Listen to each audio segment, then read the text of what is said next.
하나님 아버지 감사합니다. 오늘 월요일입니다. 오늘도 우리 성도들 또 한 주간을 시작합니다. 주께서 함께 하시고 큰 은혜 주옵소서. 예수님의 이름으로 기도합니다. 아멘. 네, 오늘 월요일 5일입니다. 예레미야애가 1장 12절로 17절. 지나가는 모든 사람이여 너희에게는 관계가 없는가? 나의 고통과 같은 고통이 있는가 볼지어다. 여호와께서 그의 진노하신 날에 나를 괴롭게 하신 것이로다. 높은 곳에서 나의 골수에 불을 보내어 이기게 하시고 내 발 앞에 그물을 치사 나로 물러가게 하셨으며 종일토록 나를 피곤하게 하여 황폐하게 하셨도다. 내 죄악의 멍에를 그의 손으로 묶고 얼고 내 목에 올리사 내 힘을 피곤하게 하셨으며 내 감당할 수 없는 자의 손에 주께서 나를 넘기셨도다. 주께서 내 영토 안 나의 모든 용사들을 없는 것 같이 여기시고 성회를 모아 내 청년들을 부수시며 처녀 딸 유다를 내 주께서 술틀에 밟으셨도다.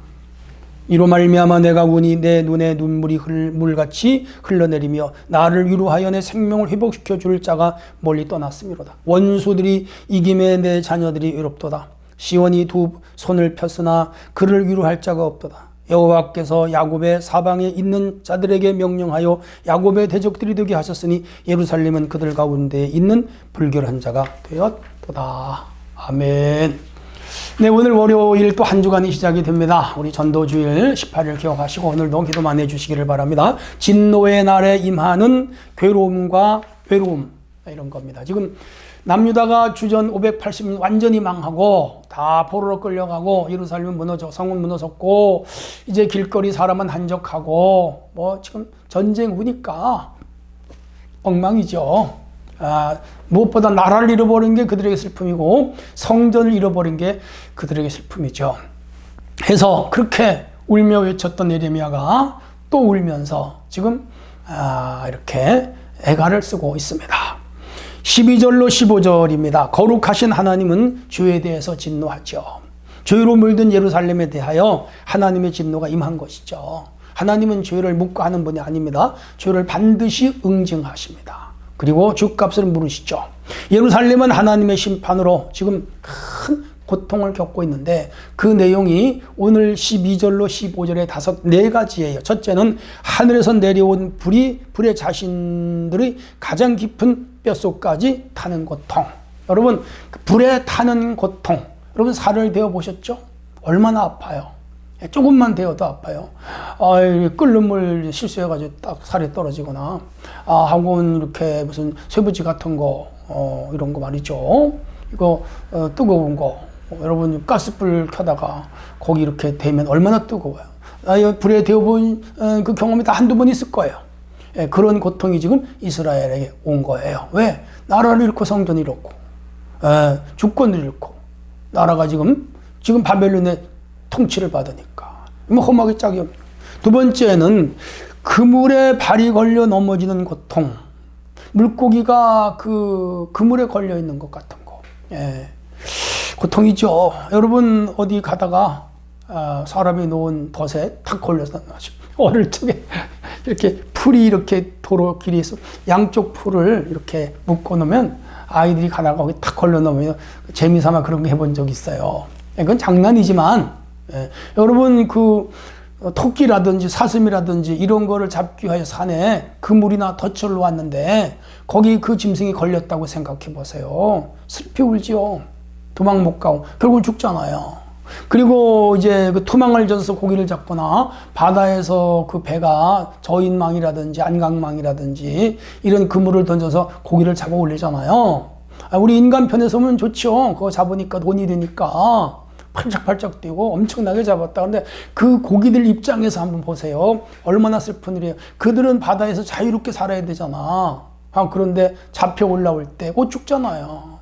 이제 가끔씩 여기 수족관이라든지 그 횟집 같은 데서 거기 어항에다가 고기 넣어놓고 장어라든지 또 광어라든지 그런 거 넣어놓고 이제 손님이 오길 기다리잖아요. 그 불쌍해요. 왜냐하면 그들의 생명은 제한적이잖아요. 어느 손님이 와서 저거 먹고 싶습니다. 그날 저녁에 죽어야 되잖아. 야, 얼마나 불쌍해. 지금 이스라엘 백성이 그렇게 된 거예요. 세 번째는 무거운 죄악의 몽에 목이 눌려 고통이죠. 여러분, 시골에서 성장하신 분들은 그 소가 밭 가는 거 봤을 거예요. 그 목에다가 엄청 굵은 멍에를 메우고 뒤에 그 보습을 땅에 대고 땅을 갈아야 돼. 그러면 그게 흙이 부드러운 흙은 힘이 들던데 그 보습 끝에 돌멩이가 이렇게 걸린다든지 나뭇가지가 걸리면 그 충격 일도 못하죠. 그 힘센 소들이 그냥 휘청휘청해요. 예. 그 목에 그 무거운 짐, 혹시 지게찜 여러분 접으셨나요? 멜빵찜 접으셨나요? 힘들죠. 어린애기 좀 크면은요, 등에 업으면 힘들어요. 지금 이스라엘이 그런 고통을 당하고 있는 것이죠. 이 포로의 결박이라는 거, 보통 고통이 안 되죠. 네 번째가 술틀 안에 포도처럼 으깨지는 고통이죠. 여러분, 그 포도를 그 술틀에 넣고 사람들이 막 발로 밟잖아요. 예, 동유럽 같은데 그 여행 투어 그 프로를 보면요, 그 다 밟아요. 그 포도가 깨지잖아요. 예, 이스라엘이 지금 그런 형태가 된 거예요. 근데 여기 그 네 가지 이 예레미야가 비유로 들어 설명했는데 다 고통스러움, 절망스러움, 그런 걸 지금 말하고 있는. 그들이 군대가 있었지만 무용지물이었고요. 바벨론이 침공해올 때 워낙 적군이 강했으니까 젊은이들이 무참히 희생이 되었죠. 지금 우크라이나 전쟁에서 우크라이나 젊은이들과 러시아 젊은이들 양쪽 나라 다 한 10만 명씩 죽은 걸로 알고 있는데 그 젊은이들이잖아. 20대 애들이.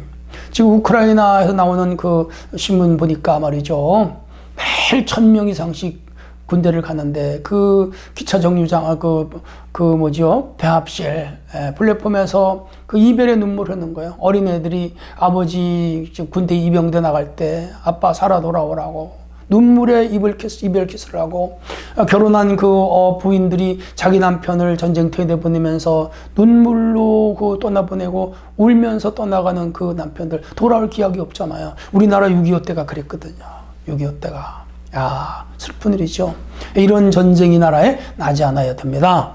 자, 이스라엘 지금 그렇게, 근데 왜 그렇게 되느냐? 하나님의 진노의 날이에요. 왜? 죄를 졌기 때문에. 백성들이 집단적으로 죄를 진 거예요. 그러므로 우리 민족이, 이 사회가 건강한 사회가 돼야 되고, 또 무슨 진보와 보수 이념으로 갈려가지고 서로 욕지거리하고 미워하고 분노하고, 패거리 짓고 막 저주하고, 그거 다 하나님 앞에 죄가 되는 거예요, 그거. 언젠가 하나님이 그 진노를 갚으실 때 그 벌을 우리 후손들이 받을 수 있다는 거 기억하고, 우리 지역 갈등도 살아야 되고, 이념 갈등도 사라져야 되고, 또 뭐라고 할까요? 계층 간의 갈등도 사라지는 좋은 사회가 되도록 우리 기독교가 보던 꼭 하나 되게 해야 돼요. 그렇지 않으면 언젠가 이런 죄악에 대한 하나님의 응징과 진노가 있다는 거 기억해야 됩니다. 자, 그 다음 이제 16절로 17절에 위로자가 없는 이스라엘. 사람이 슬프면 위로해주는 사람이 있어야 돼. 위로해주는 사람이 없을 때 참 슬프죠. 여러분, 죄는 하나님을 적으로 만드는 행위입니다. 그러니까 사람을 적으로 만들어도 안 되고 국가를 적으로 만들어도 안 되지만 하나님을 적으로 만들면 되겠습니까? 안 되죠. 하나님의 심판을 받은 예루살렘은 아픔과 슬픔, 눈물로 탄식해요.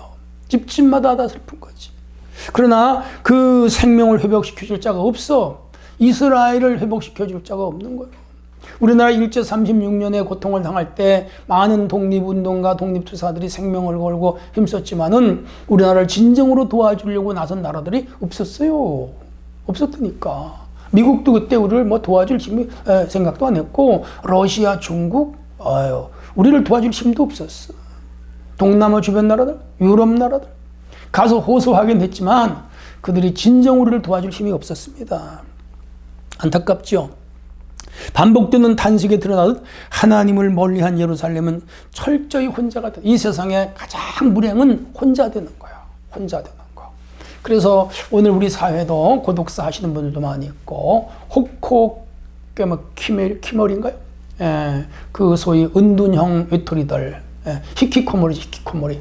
이런 젊은이들이 많다는 건 참 불행이죠. 국가적으로도 이런 사람들을 위하여 일자리도 만들고 밖으로 나오도록 해야 됩니다. 신앙생활도 우리가 구역과 어울리고 남녀전도와 어울리고 성도 어울려야 돼요. 자기 혼자 외톨이가 되면 안 됩니다. 자, 그래서 더욱 슬프게 하는 것은 곁에 위로자가 없다는 거. 오히려 대적이 넘쳤어요. 그냥 바벨론 군사들의 그 발자국 소리, 그리고 총독 정치하에서의 강제 노역이라든지, 그리고 약탈당하는 행위밖에 없었죠. 이 대적들이 예루살렘을 불결한 여인으로 취급, 마치 이스라엘 백성들을 장녀처럼 취급을 했어. 우습게 보는 것이죠. 이 패전 국가의 서름입니다. 승전 국가는 패전 국가를 완전히 노예로 삼죠. 고대 시대에. 지금부터 몇 년 전이에요? 3,500년, 2,500년 전이잖아요. 근데 참된 위로는 하나님으로부터 오는데 지금 하나님이 침묵하고 있어. 왜? 이들이 죄를 지어서. 여러분, 자녀를 사랑하죠. 아들도 사랑하고 딸도 사랑하죠.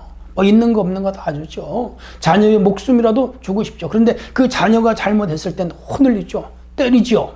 그런데 상당 기간 동안 냉각 기간이라는 게 있잖아요. 마음으로는 사랑하지만 곁으로는 그 자녀를 교육시키기 위하여 말도 안 하고 요청도 안 들어주고 부모님이 화가 난 것처럼 하고 있는 거. 그러면 자녀들이 힘들죠. 지금 이스라엘 향하여 하나님이 그런 상태에 있는 거예요. 그래서 그들은 더욱 힘든 거야. 의지할 데가 없는 거야. 그 기간이 70년이었어. 그러나 언약 백성이기 때문에 하나님이 그들이 돌아오게 하는 건 맞아요. 그래서 선지자들이 그거 이미 예언했어요. 그러나 그들에게 70년은 고통이요. 바벨론에 끌려간 자들도 고통이고 남은 자들도 고통이에요. 자, 그래서 그들이 살아남는 길은 하나예요. 하나님께로 빨리 돌아가는, 잘못했습니다. 하나님 잘못했습니다. 하나님 잘못했습니다. 회개하고 돌아가는 거죠. 호세아가 그의 6장 1절에서 하나님께로 돌아가라고 외쳤던 거예요. 오늘 여러분 권고합니까? 영적으로 답답합니까? 하나님을 멀리하거나 교회를 멀리하면서 여러분 심적으로 힘듭니까? 주께로 돌아가야 돼요. 코로나19를 겪으면서 신앙이 많이 하나님과 멀어졌습니까? 주께로 돌아가셔야 돼요. 더 기도 생활 하셔야 돼요. 더 예배 생활 하셔야 돼요. 더 주께로 가까이 오셔야 돼요. 회복이 됩니다. 이번 전도주의를 통해서 여러분 신앙도 회복되고 우리 교회도 크게 부흥하는 그런 계기가 됐으면 좋겠습니다. 하나님 아버지, 오늘 하루도 말씀으로 살고 이 한 주간도 말씀으로 승리하게 하옵소서. 예수님의 이름으로 기도합나이다. 아멘.